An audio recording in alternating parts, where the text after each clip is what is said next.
All right. Well, my clock says 10, so I think we'll go ahead and get started this morning. But thank y'all for joining us for this Pasture Aerial Application 101 webinar. So it's the first session of two, 101 and 201 that will be coming up September 19th. Um, but um, yeah, we're going to go ahead and get started, kind of diving into the basics of aerial application and how we can make the most of our businesses as pasture applicators. Um, so kind of a brief run through of hosts and who's on the call today. And they'll get a little bit deeper um, into their profiles when they start to present. But we've got our Upper Midwest Range and Pasture team on the call, starting all the way in the Dakotas down into Missouri and into the central part of eastern Nebraska and Iowa. So, like I said, they'll get a little bit deeper on here in a bit. But I'm Spin Oliver. I'm the Associate Territory Manager covering Minnesota and Wisconsin. And I've been up here for just over a year, supporting the Minnesota and Wisconsin range and pasture business. So enjoying that and looking forward to getting on this call and working through the pasture business for aerial applicators. So kind of for the next 45 to 60 minutes, we're going to dive into, the basics of what is Corteva Agriscience and what you can expect from us, getting into aerial application, what it looks like, weed identification, and then the Corteva Agriscience range and pasture portfolio, diving into our families of products, and then looking into the science behind why we can see some performance discrepancies in what we expect. And then lastly, how we can best handle our herbicides to ensure effective use in the future. And throughout, we're going to have an opportunity for questions. So if you'll look at the top of your screen for the Q&A tool, feel free to click that and type your question in. And if it makes more sense to answer it in the moment, we'll do that, or we'll hold it to the end and tackle it then. But I'll be moderating that and making sure that everything's squared away there. So with that being said, I'm going to go ahead and turn it over to Tanner to dive into our first section here. Hey folks, like Spence said, my name's Tanner Smith. I'm from Sioux Falls, South Dakota. I am the current territory manager, range pasture specialist for kind of that upper Midwest region. And I've worked for Dow and then Corteva since about 2017. And I'm going to take some time to kind of talk about what is Corteva and a little bit of kind of who we are, if that's new to you, or kind of just a refresher as well. All right, so we are kind of the offspring of a merger back in 2019 between kind of three industry leaders. So, DuPont Pioneer, Dow AgriSciences, and also the crop protection teams. At that time and still today, we are the world's largest pure play American-based agriculture company. And kind of what we do and why we do it is really to enrich lives of those who produce, also those who consume, and ensure progress for future generations to come. So trying to be sustainable, have accountability and good stewardship with these products. Go ahead and advance, Ben. All right. So what does that mean? That statement that I just read there, kind of who we are and how you might see us in the field. Certainly we're a manufacturer, so we have products. You'll probably recognize Pioneer Seed, Brevant, Phytogen seed, some of our newer technology like Enlist, and of course, Range of Pasture today. Really, an innovative portfolio to target the pests that you'd find in the field. Specifics for managing weeds, resistance, bugs, insects, all the traits with seeds. That's what we're trying to do is be innovative there.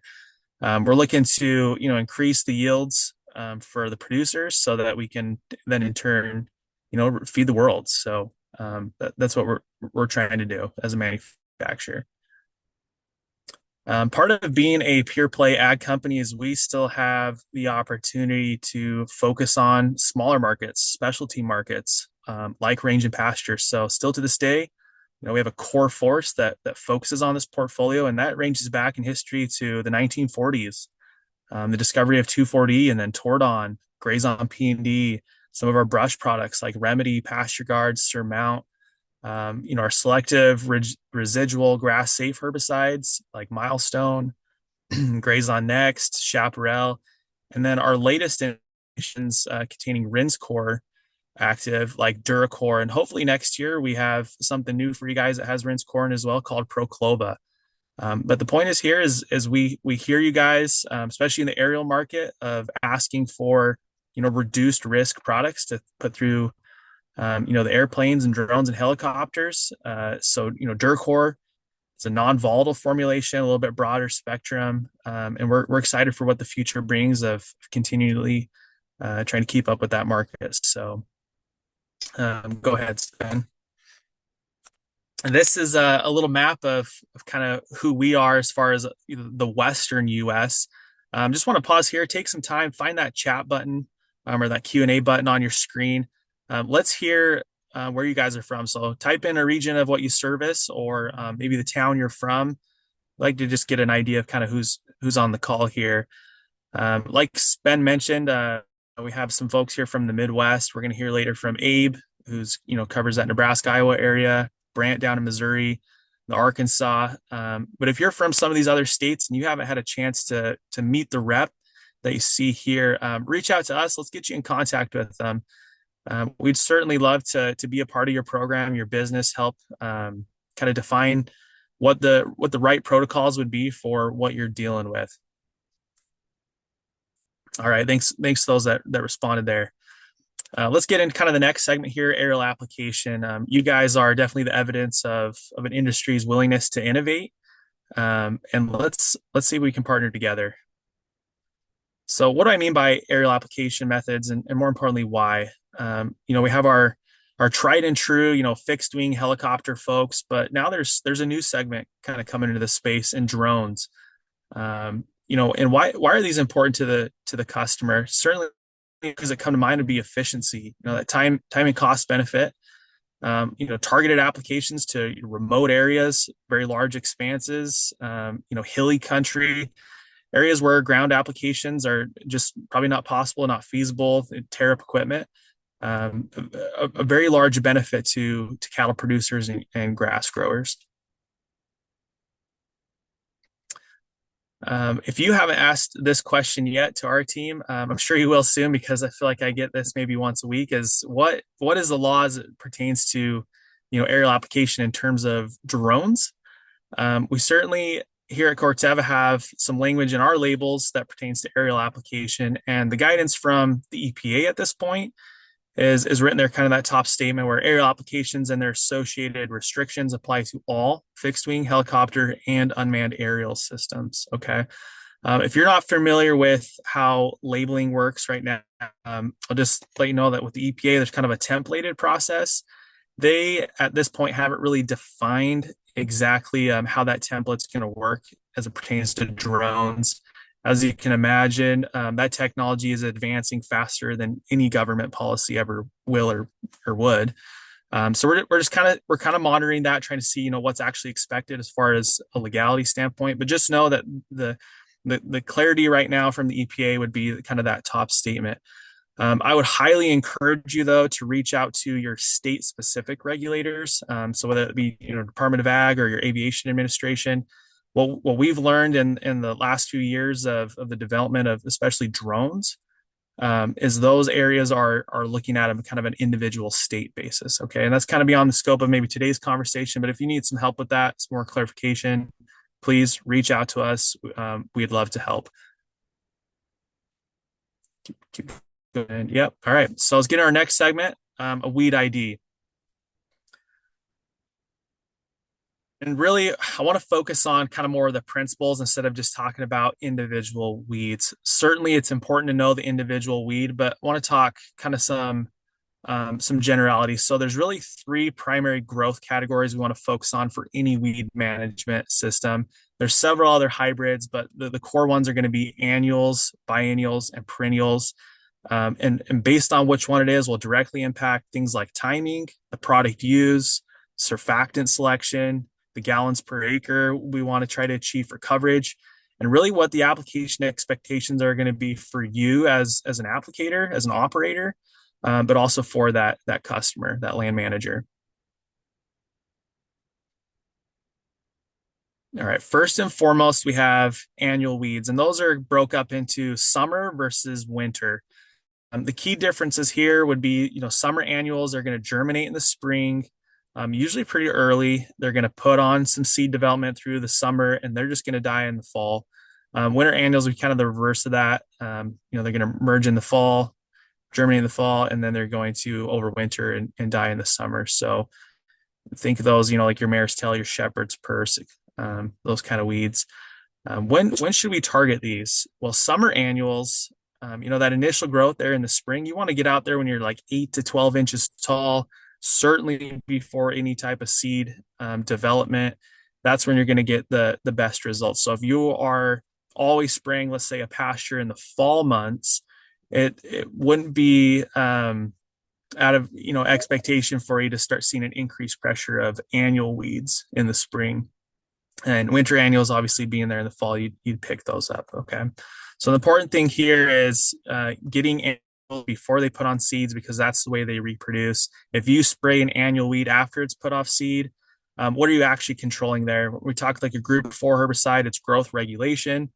You spray in the fall, the best thing you can bank on is residual carrying through several months until that seed germinates, and then having a mode of action. And that's just not the most optimal window, we would say, for the best control. So think summer annual weeds, treat in the spring.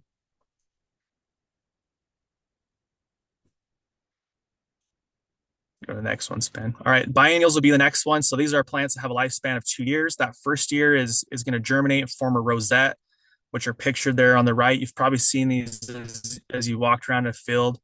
They're ground level. They don't have stalks. They're not putting off flowers. They're just basically there, soaking up some sun, building up energy reserves in the roots. And then in the second year, that's when they're going to bolt from that rosette. They're going to produce seed in the fall, which is what we'd recognize, flowering, have some color to it.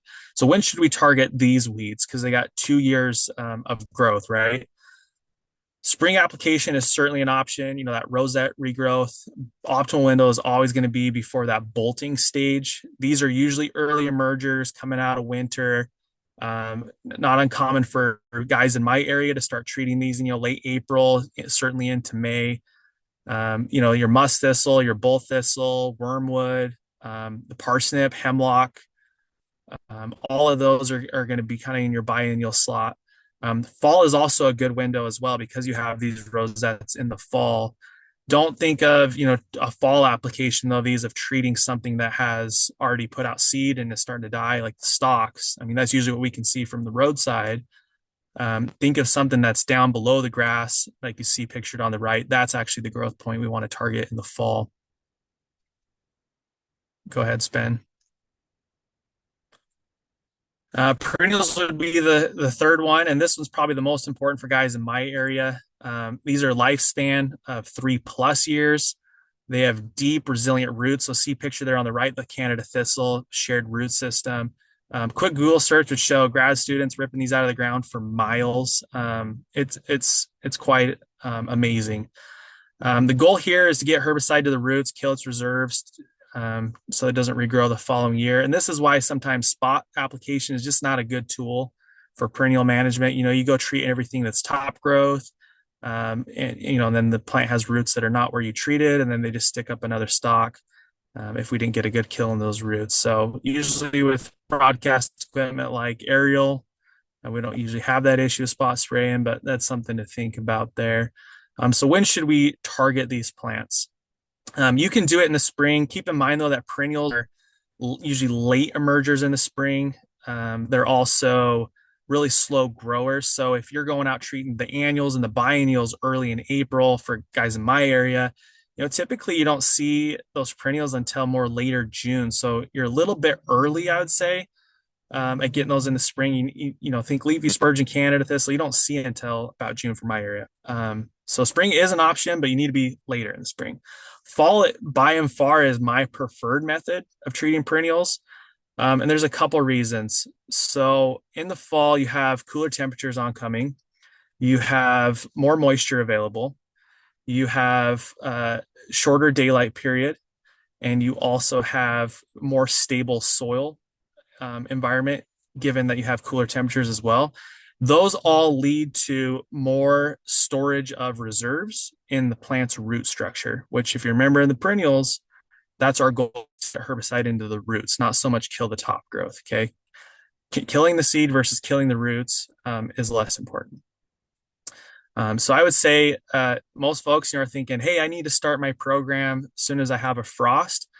That might be okay if you're managing just a few acres. That's a pretty good optimal window. But for you guys that are business owners, operators, you're trying to control a lot of acres, when should you start your program? And I would say as soon as those conditions are favorable in terms of regrowth to the roots, the cooler temperatures, all of that stuff I mentioned, that's when you should start getting out. Pay attention to that growth point of the perennials versus the actual frost, if that makes sense.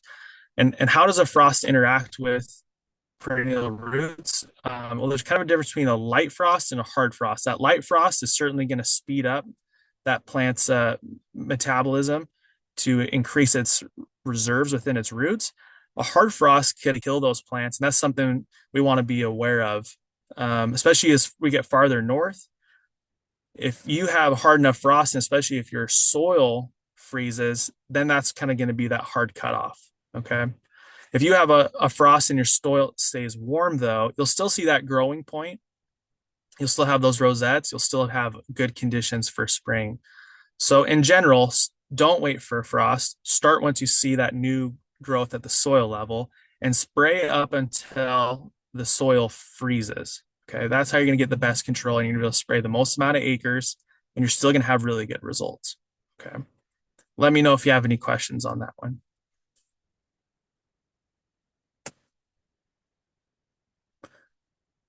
All right. So if you are having trouble at all recognizing what weeds in your pasture, there's a couple resources I want to point you to. The first one there on the right is a Corteva resource. It's our weed and ID guide. It's got pictures. I think most importantly on there though is it categorizes annual, biennial versus perennial weeds, so you can set up the right timing to control weeds in the pasture. Use your phone to either pull out that QR code, or Spen's going to put a link in the chat that you can access a PDF form of this document. Certainly reach out to folks in your area like us, on the call. Send us a picture. The closer, the better. And let's help you identify what that weed is. Let's help identify what's the right way to go after it. There's also some resources you can get on your smartphone in the form of apps. These are three that I would recommend that I use as well. Picture this, PlantNet and iNaturalist. My my experience is these are about 70% accurate on weeds. So you got to kind of give those a little bit of leeway, but you can get close, and they're a good tool. And most of them have a free option to run.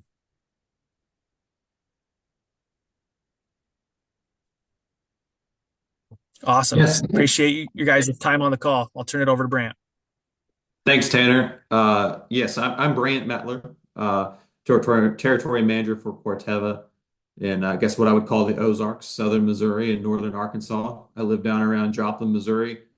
I've worked for Corteva, previously Dow AgroSciences, for about 15, working into 16 years now. And so with that, I was asked to kind of talk a little bit today about Corteva's range of pasture portfolio of products. So I kind of want to simply talk through where some of these products fit and where they kind of find their place and where they came about.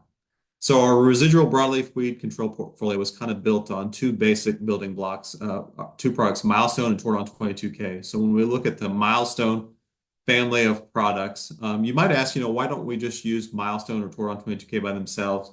And since their creation, we kind of identified some areas of improvement, some ways that we could make those products more broadly adaptable and where they could fit in more situations and applications. So if we think chronologically, going from Milestone, looking at Grace On Next, I spent a good portion of my career promoting Grace On Next as kind of the latest and greatest and best there was.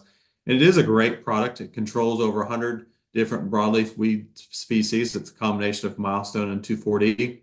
So with that, as aerial applicators, it is lower volatility, but not no volatility. So keep that in mind when trying to choose a product. Species it controls, thistle, cucumber, ragweed, and a few others that it does good on.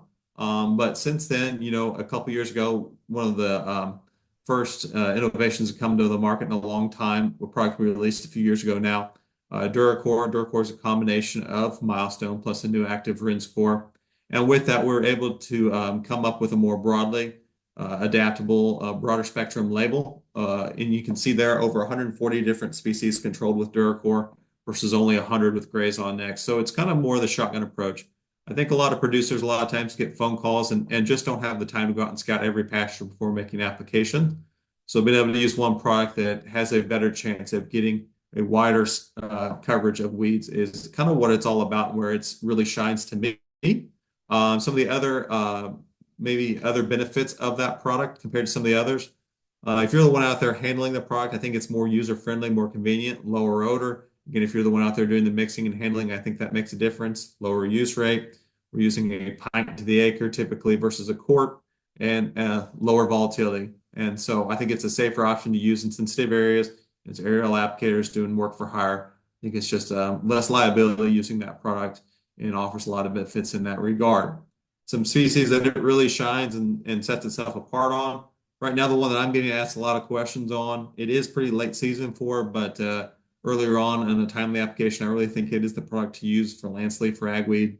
Then we think about all of our biennial weeds. I think it does really well on things like thistle, obviously, poison hemlock, wild parsnip, and other areas up north, plantain, and cockabur, chicory, to just name a few. I'm sure there's several others I'm missing. Those are just a few top of my mind that it really shines on. And so the added spectrum of control is kind of where it shines, and then just more user-friendly.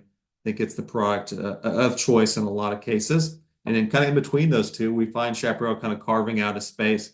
A lot of overlap on some of Grazon Next and DuraCore species in terms of what it controls. However, a little bit added brush control for things like buckbrush and wormwood. In this geography, buckbrush is kind of where it carves out its space and where it fits the best.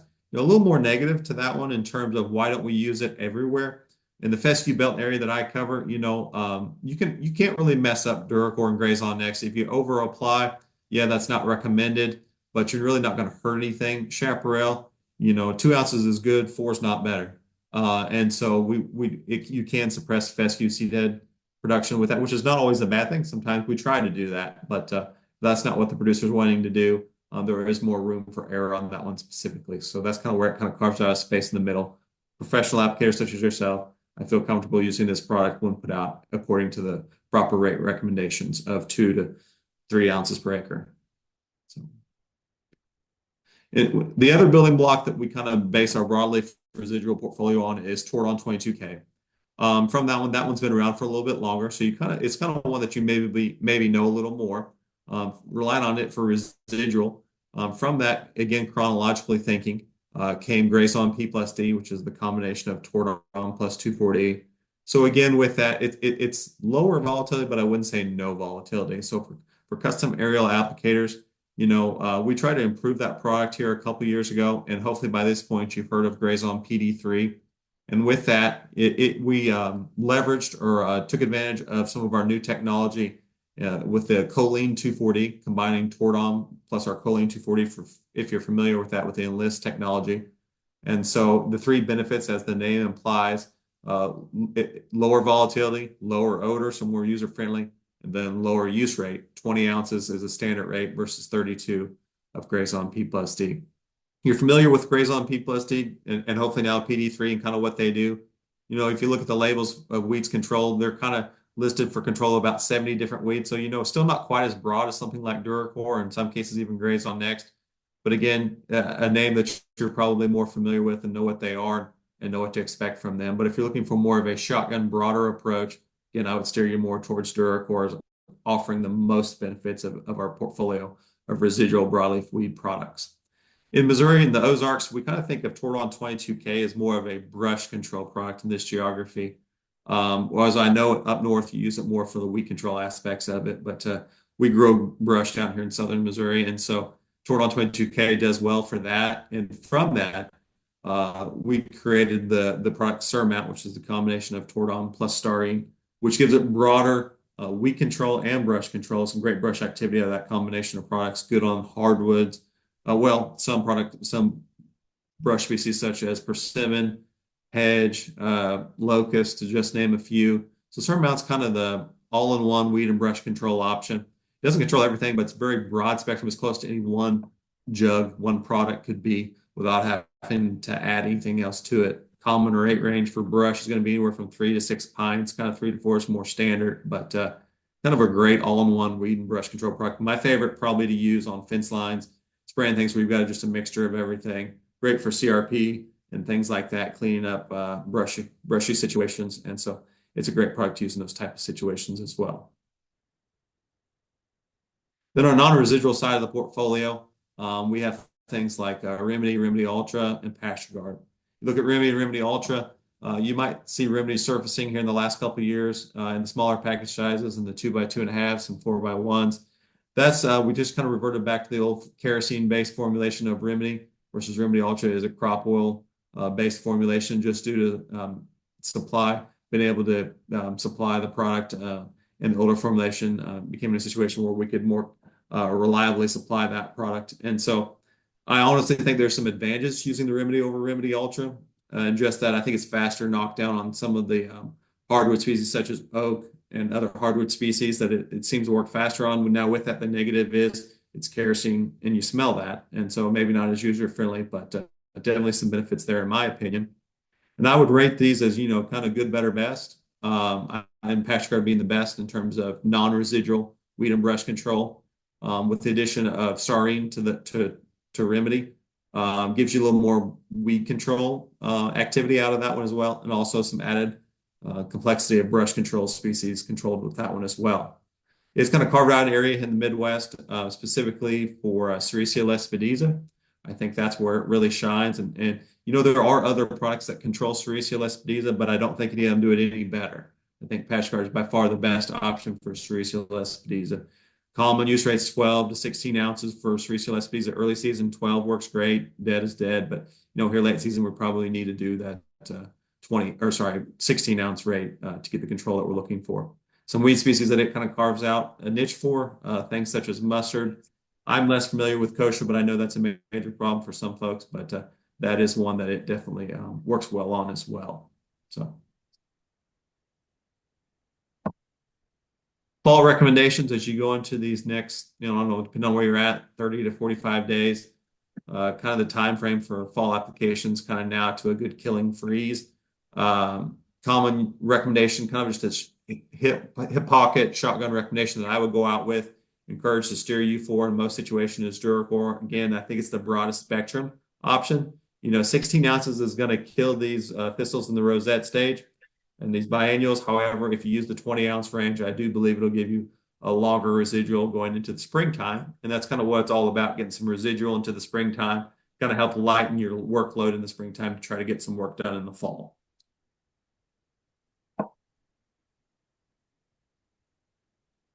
Okay, so that's a little bit just kind of a brief touch on our portfolio of weed control, residual, non-residual options. So I also want to kind of talk about why applications sometimes fail and kind of just talk about that. We try to sell products and make them live up to expectations. There's no silver bullets, but we want to make sure we deliver on our promises and these products do what they're supposed to and make sure expectations are in line with their capabilities. So here's a specific situation that I think a lot of you have probably encountered. If you haven't, you probably will someday. So say you get a phone call from a producer that is taking over a new piece of property and it's already head high in thistles and it's just darn near covered in them. They're already seeded out and they're wanting you to come in and save the day and clean it up, like the next day. And so in that type of situation, I think we're working into a we're walking into a situation that probably should have been addressed weeks, if not months ago. And so we're in more reclamation mode. This is more revenge killing in this type of situation. And so with that, we need to set expectations accordingly.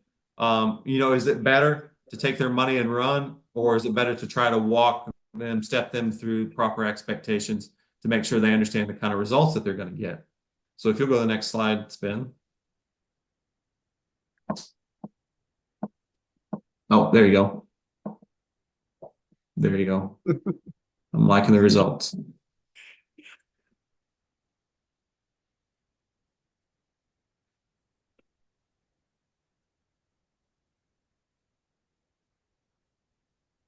So I think we set ourselves up for more long-term customers if we set expectations properly on the front end. I always like to go by the old saying, under promise and over deliver. And so that way, um, we are in alignment with what we're going to get, the kind of results. So, yep, looks like everybody kind of agrees. Walk them through realistic expectations. Okay. All right. So, I like to kind of go by the 4 R's: the right product, the right rate, the right time, and the right place. Again, these aren't silver bullets. We like to kind of, we've got a very extensive portfolio that can do a lot of cool things and deliver a lot of benefits to producers, but they do have their limitations. And so, the best time to control those thistles that were head high and seeded out with weeks or months ago. But, this fall time frame, I think we set expectations accordingly. We're thinking about new crop thistles, new crop weeds that are coming on for the next year, and trying to control those. Yeah, we'll give an early death to some of those mature weeds that are out there, but it may not be just as crisp and clean and fast as what they might be envisioning. So set that expectation accordingly. Then, if you're walking into a situation that is out of control, it might take a repeat application for a couple of years to really get that thing into where it's more of a management situation versus a reclamation revenge type of situation. So leave the producer a choice, let them understand what to expect and kind of where we're coming from. So again, set expectations accordingly. That preserves customer for the future. A disappointed customer is never a good thing, and try to prevent that angry phone call. If you're ever in doubt, please keep us, your territory managers, on speed dial. We can kind of be your Surrey. Call us and let us know how we can maybe help address some of these type of questions.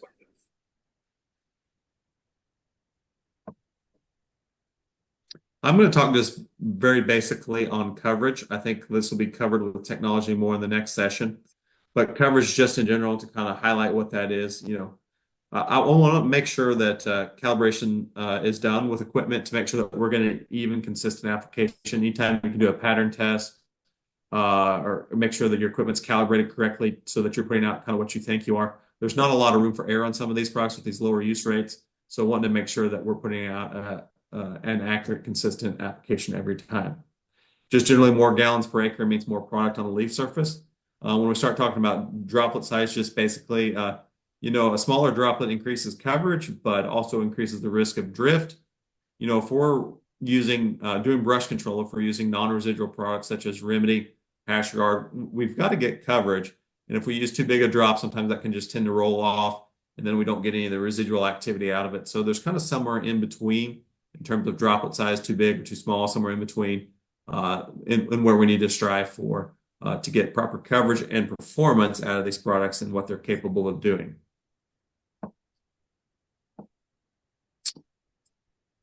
Okay, I'll address that question here in just a second. But just common use rates on these products. DuraCore 16 to 20 ounces is the rate range that I try to steer people to. So that's only a 4-ounce spread. So making sure calibration is done correctly is kind of where I'm coming from, to make sure that we're not off. There's not a lot of margin for error there in terms of your calibration being off, and making sure we're getting the right range, not just in terms of trying to control cost, but in controlling results as well. With some of the older products such as Grazon Next, you got more of a rate swing there, 24 to 34 ounces. And so you got more room for error, but proper calibration makes a big difference in terms of results. And so always follow the label. Obviously, got to say that. That's our legal requirement to say that. And but rely on us as range pasture specialists to be able to kind of steer you in what direction, what end of the range we're going to recommend for a particular job.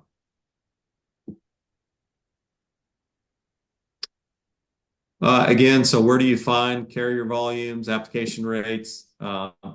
Labels obviously should have that, but again, if you want to cut through and hit the easy button, feel free to give us a call, and we'll try to address those and answer those questions.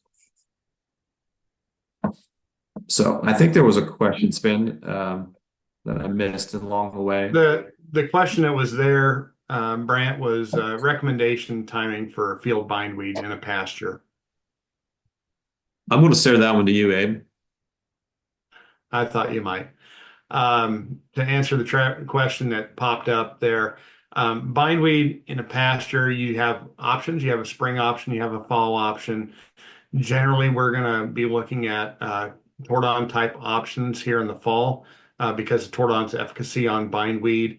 Very common for us to see Tordon aerially applied in the fall, anywhere from 12 to 16 ounces, most commonly in a pasture sort of situation.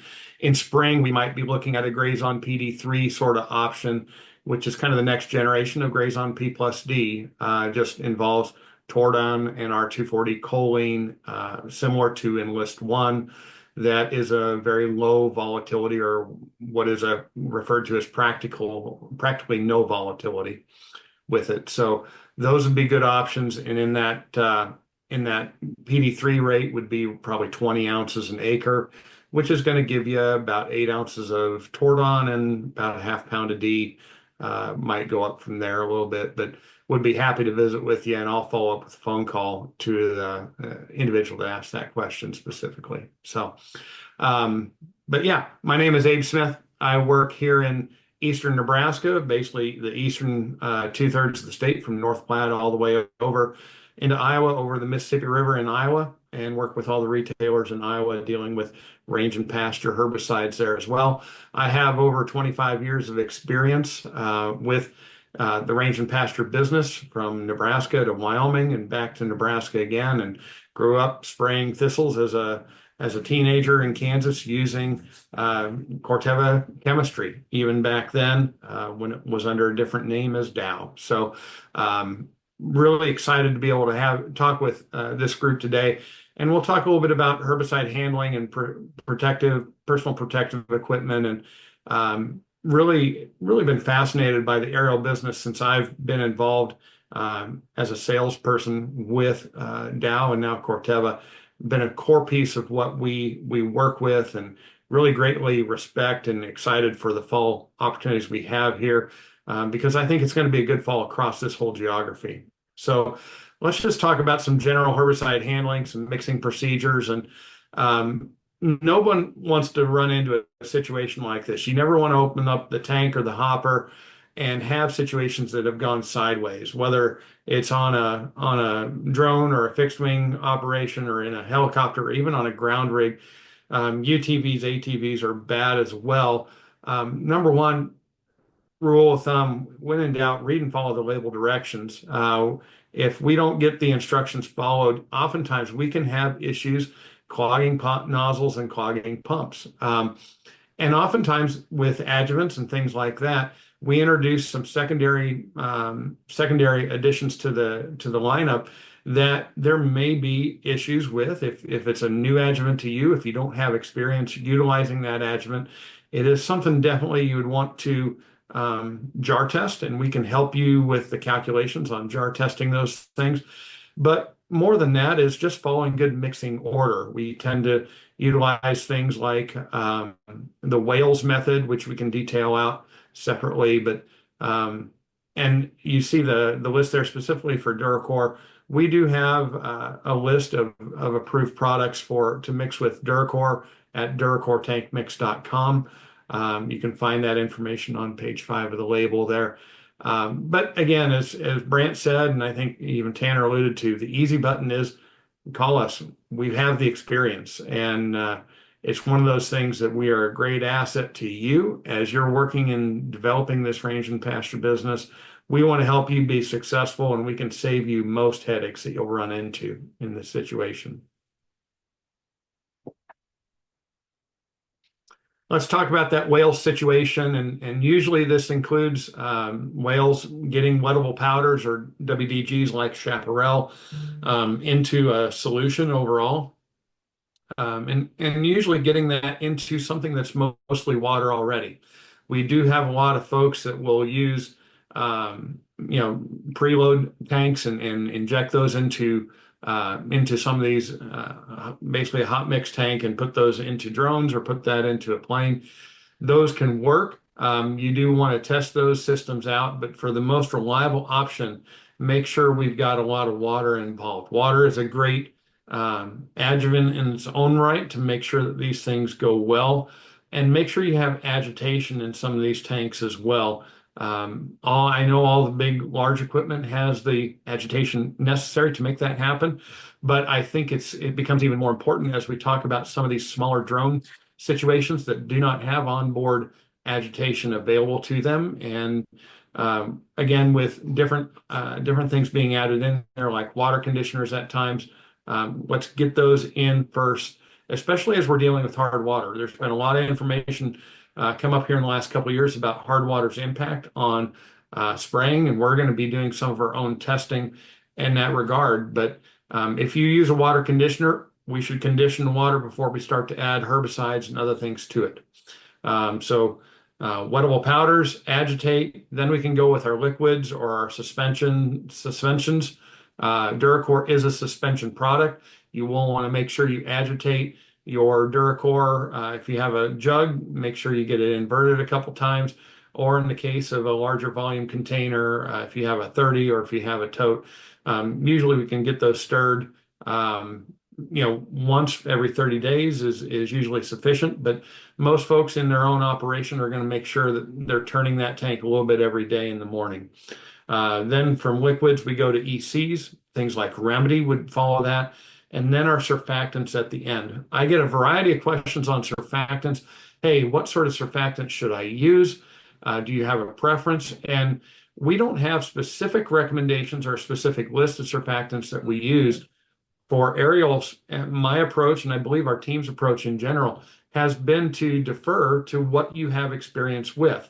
There's a long list of surfactants that are out there and available and that work very well. But ultimately, you as the applicator are in charge of determining what's going to be sprayed. You need to have confidence in that. And while we can give you some direction, generally speaking, we're not necessarily going to dissuade you from your surfactant choices. There's reasons why we would choose an MSO or a crop oil or an NIS or even some of the combo products that are out there today. The bottom line is we want you to use a surfactant. We think there's a great value in doing that consistently. But as operators, since you're the ones who are the final authority there, you need to make that choice. And we're sure willing to engage with you in that conversation about why or how, knowing that the list of surfactants continues to grow annually, if not monthly. Okay. And get that tank full with the balance of water with continued agitation. Spen? We do have a couple other handling resources available that talks about Duracore handling specifically. This helps give you some guidance there overall on Duracore handling, since it is a suspension. It's different than many of the other products we've offered in the past. We know it's different than Grazon Next, for instance. And we do have some guidance about getting it circulated. So again, we've had very good luck with the smaller volume containers, just getting it inverted a couple times before use. Doesn't require you to put in a paint shake or anything. We just need to have some of that turned and used overall. Okay. With PPE, we do want to note that there are some differences in terms of signal words. So for the people that are handling the loading and things like that, there are some different PPE required. So for example, with Grazon Next, long sleeve shirt, long pants, shoes plus socks, which is my favorite PPE on our list, protective eyewear, chem-resistant gloves, chem-resistant aprons when you're mixing or loading, cleaning up spills and otherwise expose the concentrate. And in comparison, Duracore has no signal word. It's not listed as danger like Grazon Next is. You just need to be wearing long sleeve shirt and pants, shoes plus socks. These vary by products, and even in a world where there are a lot of products that vary by maybe similar AI, they're formulated differently. And so you shouldn't assume, and your customer should not assume, that if you have a product that is substantially equivalent or similar, that the PPE list is the same or there's the same risk as well. We have had multiple instances where we see some very different signal words on those, and then PPE are wrapped around that. That can be an issue with your state Department of Ag if they're going to do an inspection and you're not in compliance. It is something that you should be aware of as well. Talk about where we can find our labels and SDSs. Go ahead and mash go on that.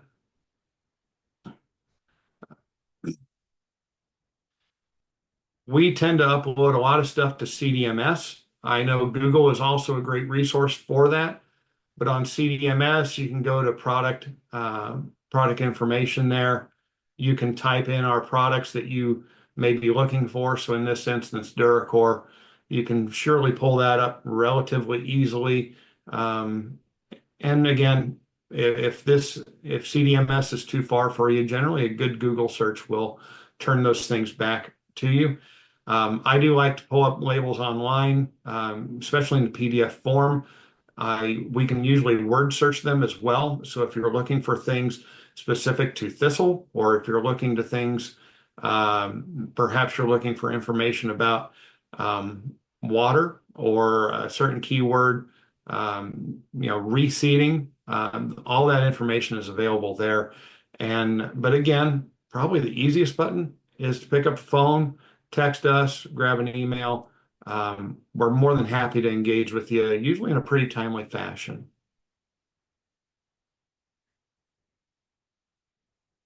Just some closing comments as we head towards Q&A, and we want to make sure we've got some time available for Q&A.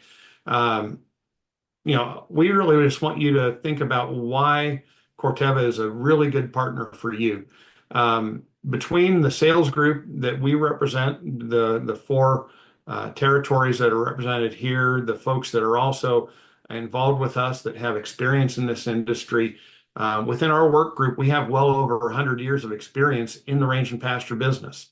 A lot of resources. I can really willingly borrow from the Farmers Insurance tagline.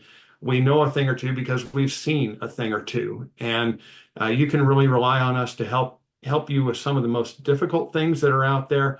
We are very good at customizing recommendations. We've run into situations in brush situations. Brush tends to be a very specific recommendation that can be tailored down to certain situations.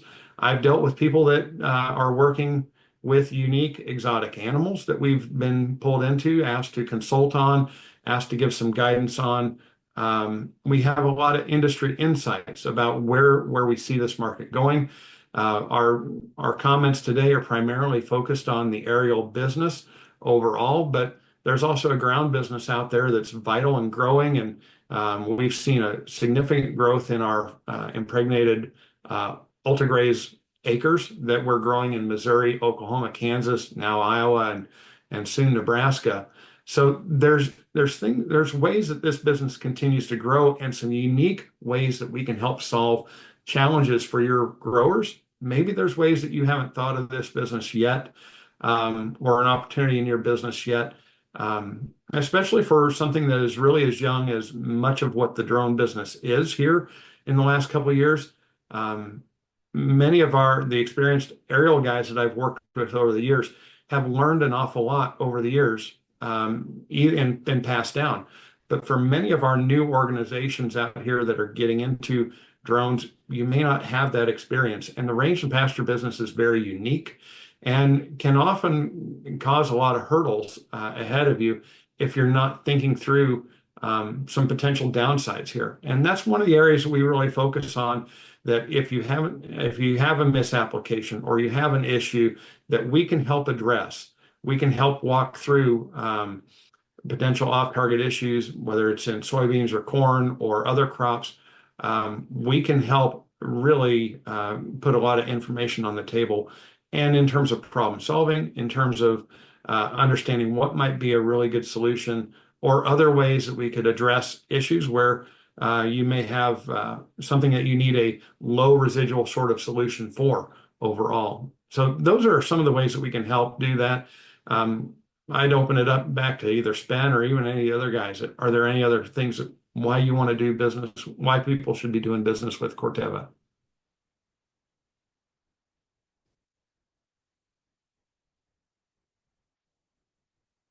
Brant, you're muted. Sorry, you just started talking about 100 years of experience and it made me revert back to an older age. Apologize on my muting skills. But yeah, I just think it's the specialized knowledge of that particular area. There gets to be some pretty strange things that we encounter with custom applicators on situations and expectations. Whether it be weed species or that specific set of circumstances. And so feel free to lean on us. Sometimes you may already know the answer, but having somebody that can make you feel more confident in your response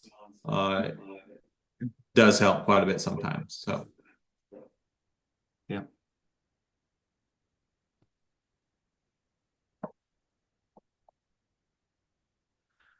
Spen, just jumping ahead on your Q&A here, talking about the experience and the things we've seen.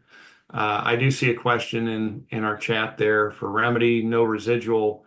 Is there a plant back restriction to soybeans? When I've drifted with pickworm, it causes problems with next year's soybeans. And the reality is, yes, pickworm can cause problems when it's drifted onto soybean acres. Remedy, while there is no established plant back for soybeans, we also understand that remedy, because of its soil characteristics or its behavior in the soil, really has very little activity after 60 days, 45 to 60 days. And so we can, I wouldn't say with confidence that remedy should not cause any issues. I think we, though, can conclude that remedy might be a better situation overall for soybeans. If you're talking, you're going to have 3 to 6 months of time before those soybeans are going to go back in overall. I hope that helps. yeah. Abe, there was another question here. What's our thoughts on drift additives, example, windfall, when running DuraCore out of an airplane from Butler, Missouri? I guess I'll try to address that one. Then if you have any thoughts, Abe, feel free. Yeah.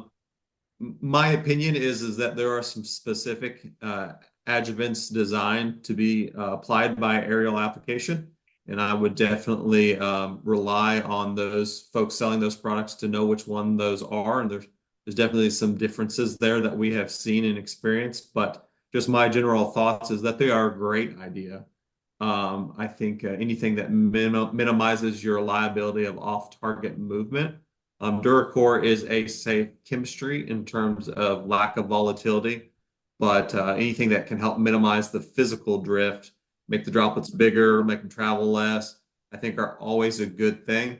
I know they come at an added cost, and sometimes producers will balk at that. But ultimately, at the end of the day, you're the one holding the bag at the end if something goes off-site and there's a problem.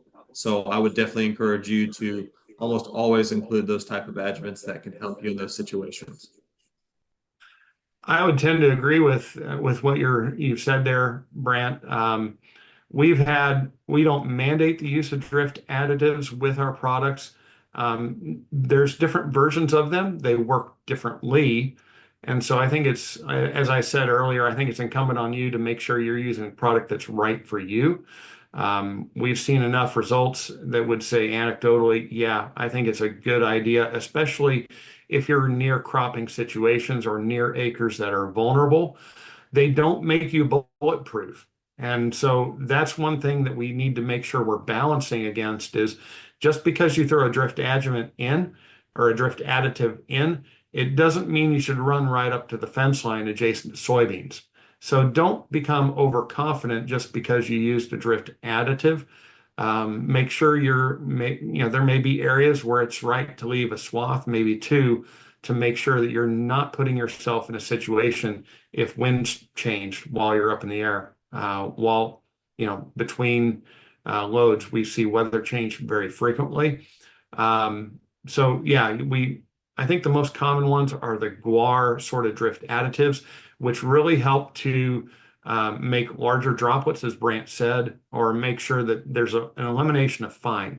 And usually with drift scenarios, if you think of a bell curve, the majority of your spray pattern are going to be kind of in the center of that bell curve. What guar additives, as we understand it, are going to help is to reduce the fines off the bottom end of that application. So If we can reduce the amount of sub 200 micron particles, that's going to be good for you because those sub 200 particles tend to drift further. They tend to be slower in their descent. If we're looking at nozzles by ground or a desirable droplet size, when we've done training on enlist, back when I was working in the crop side more commonly, we would look towards coarse or extra coarse sort of droplet sizes, which would be 350 to 450 micron droplet sizes.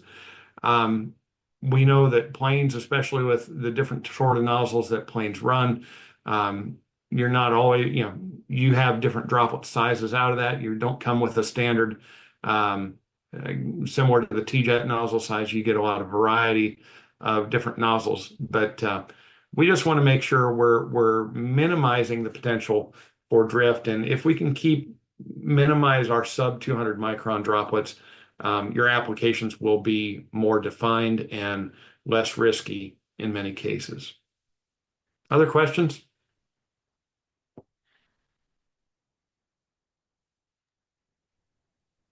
Yeah, I've got one that came through. Kind of looking, and we can kind of go around the horn real quick. I know we've only got a couple minutes left, but kind of ideally, we'd want a calendar date, of when a fall application season starts. And I know Tanner touched on it earlier in the presentation, but kind of what we've seen at this point, when do you see the fall season starting this year and typically? Brant, go ahead if you would. Let you take first whack at that. Muted. Yep. Sorry, I was reading ahead to the next question. Yeah, as far as the timing on fall applications, I think we're good to start now, up to a good hard freeze. So now through October, and we've had years where we could even spray into November if the weather allows, this far south. So just kind of depends on the ground conditions, but now through November. Yeah. Uh, there's been years where our fall applications have run even into December because the ground has not frozen completely yet. We've had kind of an open fall. We're seeing more of that happen in Iowa already, where folks, after they've hayed or they've seen some regrowth after cattle have come off, we're starting to see those things happen right now. I think it's just a tick early, but by the same token, oftentimes the reality is the work needs to be done when it's available. And knowing that aerial really focuses on wind directions, wind conditions, you got to have those things booked and ready to go. So when you do have a favorable day weather-wise, that you can get that work done. Now, that may be different than what is ideal or what the university might quantify as ideal. But there's also the reality of the work needs to be done when the opportunities present itself. So I think we're starting to see that work go out now and run till hard freeze or till the ground freezes. And we've got one more that came in. So, why should I use Duracore over Grazon next if it's cheaper? Yeah, I'll start on that one first. First of all, I just want to make sure that we're comparing like rates, so that it actually is cheaper or more expensive. So, 16 to 20 ounces is kind of the rate structure and the rate range that I would rely on for Duracore.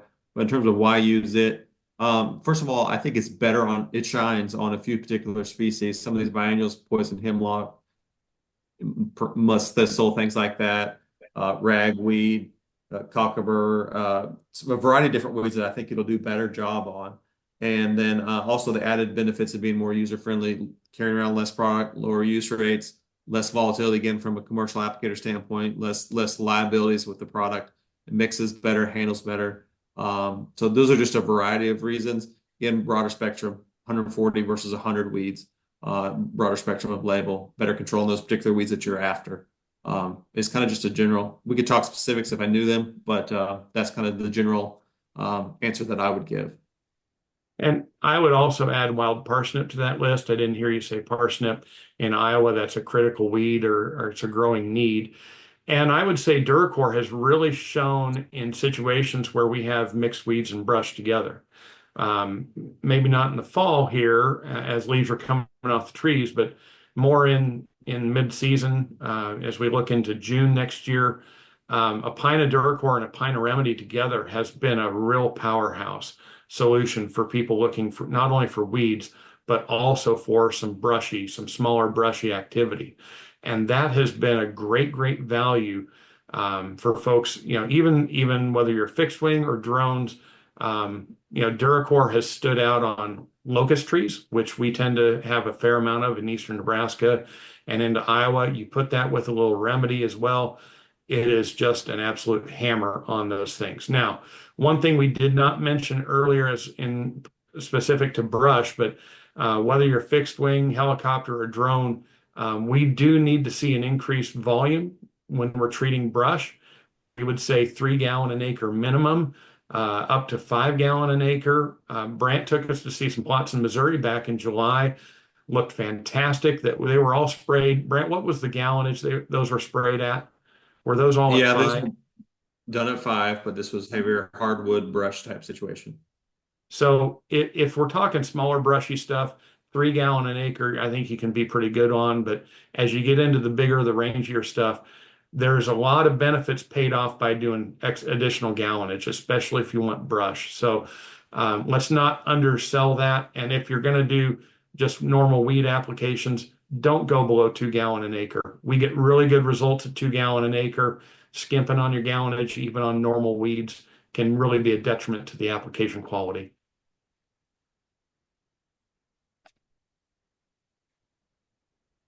Awesome. Well, thank you for y'all's questions. And kind of to wrap it up, we appreciate y'all being here. Be on the lookout for an email announcement. We mentioned there'll be door prizes, so we'll do a drawing once we get the attendance report back, and we'll reach out to the winner. And then be on the lookout for registration if you haven't already registered for our 201 session. It's going to be a little bit more in depth, getting into how we can communicate with producers about the value of your service and what you can provide for them. Then getting into a little bit more of the details of adjuvants, keeping herbicides on target, things we touched on today, but getting a little bit more in depth in this 201 session. That'll be 2 weeks from today, so September 19th at the same time. So thank y'all again. I hope this was helpful and you're able to gain some helpful information coming into the fall season, and be on the lookout for webinar winners as well as our next session. So I hope y'all have